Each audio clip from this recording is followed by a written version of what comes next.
Hello, this is Olivia's Furby Repairs, and today we have two Furbies in front of us. This one right here does not work, but I've had for a while in storage, and it's a pink snow leopard model from 1998. And this one's a Kiwi Furby that does work, and you can see that I've taken it apart already before. I just haven't glued back on the ears. I tend to not sew them back on because after them moving so much, the stitches actually come out. Okay, so these are brand new batteries, and I'm going to show you the one that works really fast.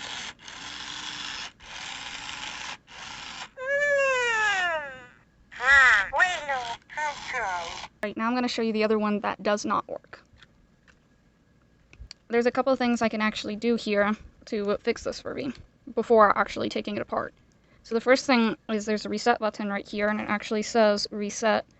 And I can use a paper clip and do a reset on it, and then I can do a hard reset where I take my thumb and put it in the finger and turn it upside down and shake it and reset it. So I'm going to do that.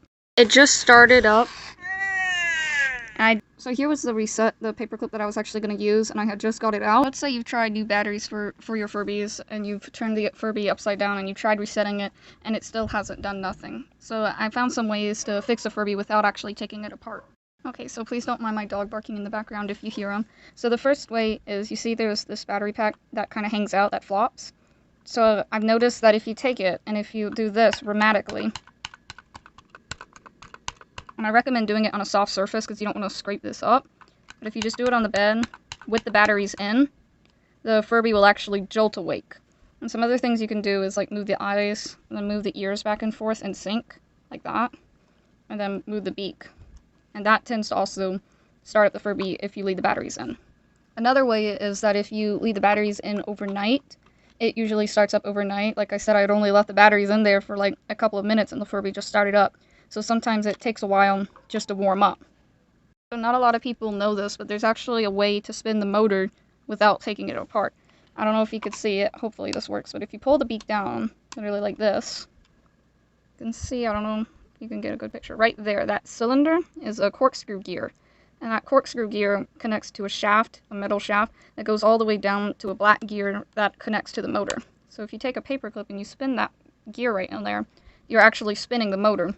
I do not recommend, if the mouth is open, if it's stuck open like this, don't pull the beak down, because it's harder to actually get it to go into these two grooves if the beak is open. Let's say you tried all that and it still is not working. What do we do? Well, we're probably going to have to take apart the Furby because the problem is now internal and it's not external. So here are some tools that I kind of use to take it apart. So I have a big screwdriver and then a smaller screwdriver, and I usually have 2 paintbrushes to clean off dirt and debris. I always keep new batteries with me to test it every now and then. And then I also have this flashlight that I use. And then I have this flat-headed screwdriver that is also very helpful for turning the gear. And then I have a seam ripper to cut the ears off, but I've already taken this guy apart, so I don't necessarily need that. I also have rubbing alcohol that I use to clean the chipboards if it needs to be clean, and I usually clean it with some cotton swabs. And I also have lubricant, this type of lubricant, in case the gears need to be lubricated. So you're going to need scissors to cut open the zip tie, and another zip tie if you plan on replacing the zip tie in the back. Here's what he looks like in the back. I already cut the zip tie, but it's usually right here. It goes around this base. You can see I did make some like marks right here from the scissors, from sliding it under and cutting it.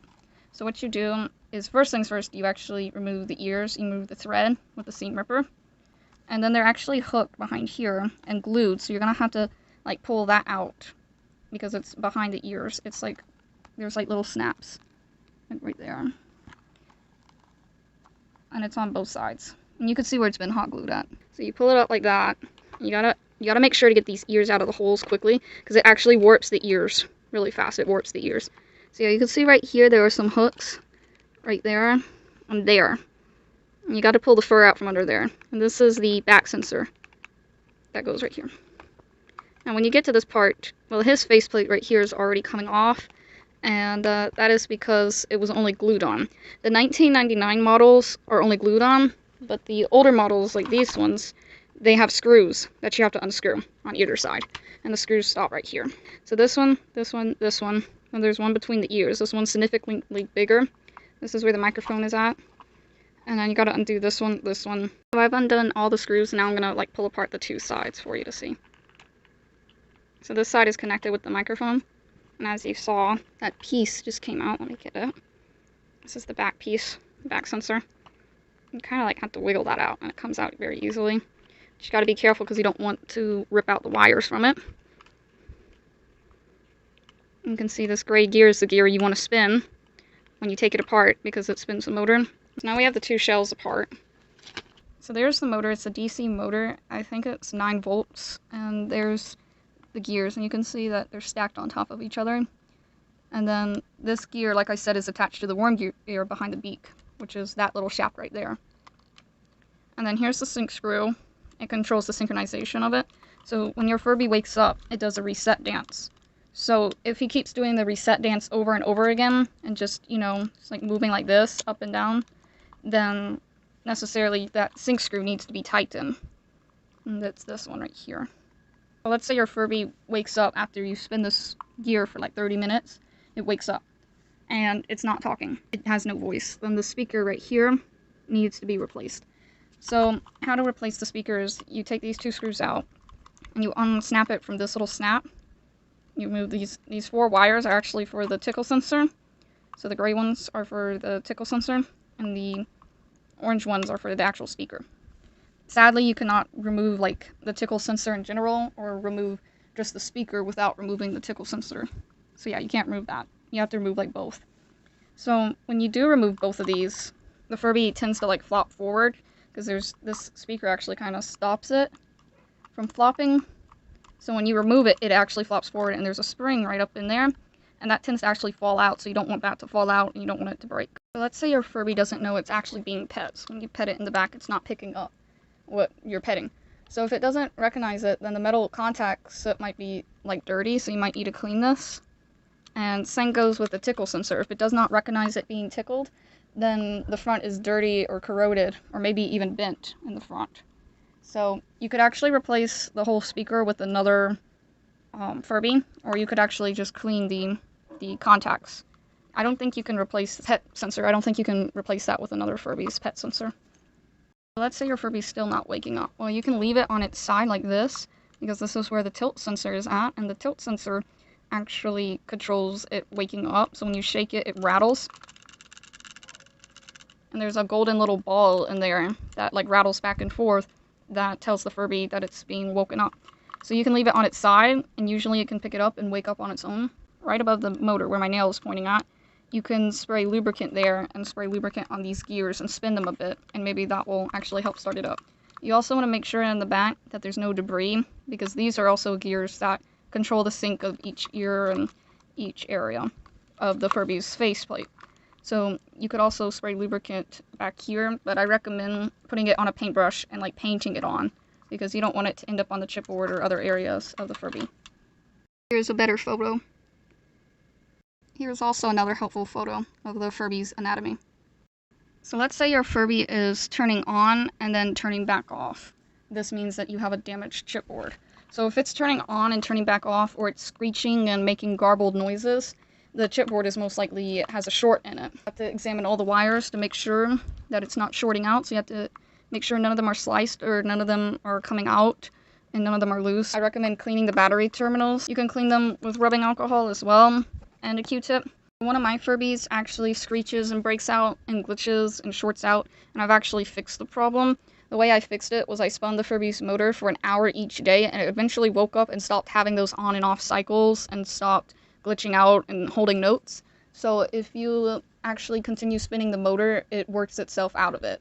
But when you take out the batteries, if you take out the batteries after you spun the motor and it's worked itself out of it and it's finally fixed, and you go to replace the batteries, it will start all over again. It will start screeching again. So I usually just leave in my batteries on that one particular Furby just to keep it working while it still can, because it's like slowly getting worse and worse. So there's really no way to fix that problem other than just temporary solutions. Also take apart the tilt sensor and clean it. This guide online by some disassembly require by Furby Tech, and you can see in this photo that some tilt sensors can be open and some cannot.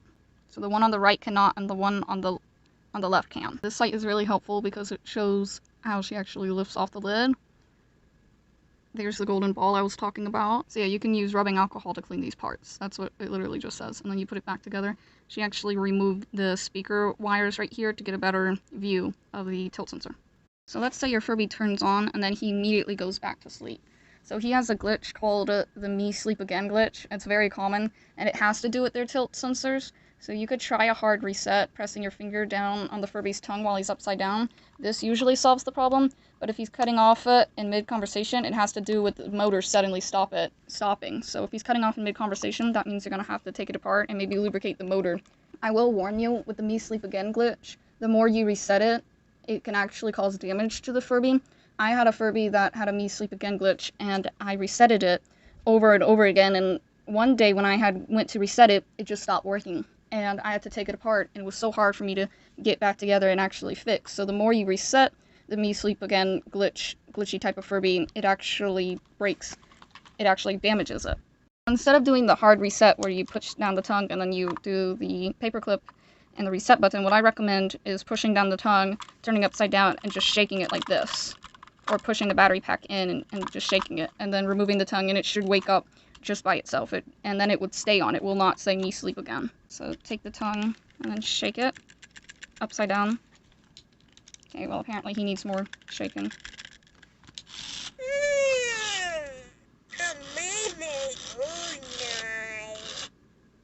So yeah, now he's up.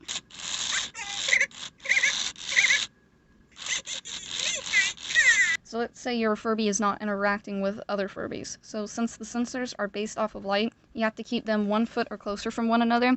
If you tickle one of the Furby's bellies while the other is watching, it causes a light sensor to go off so the other Furby can pick it up. That's how I usually get mine to talk to one another. If you can't get them talking to each other at all, try using a TV remote. The infrared sensors sometimes cause a trigger for them to start saying random phrases like dance. So TV remotes also cause them to say phrases. I press this button, news. I press this button. So let's say your Furby eyelids are not moving at all and there's something wrong with the eyelids. I actually have a baby Furby that was given to me for free because it was dipped in a bathtub, and she said I was just going to give it to you for free because I don't think anybody can fix it, and I actually got it working again. It's these eyelids, you can see in the back, this thing triggers them to go up and down this little piece, and it's connected to these gears. So a wire could be unsoldered or ripped, or the gears could be jammed. So I want you to try spinning the motor and seeing if the eyes will slowly open and close. Because if they slowly open and close, then that means the gears are all intact and they're still like working. But if they are not opening and closing, then one of the gears is probably split. But if they are opening and closing, then one of the wires is probably undone. Okay, so those are the most common problems I've seen with the Furbies. Now let's put this guy back together. Push this into here like that. So when you put this thing back together, you want to make sure it goes like over the battery pack, because sometimes people put them back together wrong. They put them back together like with it out, like that, with it just hanging out, and that's not good. It can't really work. You want to make sure it goes in like that. So when you have it back together, you want to put this piece like that up in there. That's what it should look like. So I've now screwed in all the screws. You usually want to peel it like that. Okay, make sure it snaps into place. So you want to feel for the holes right by the ears. You want to like get your finger through the holes, that way it's easier for you to slip the ears back on. So yeah, they're right there.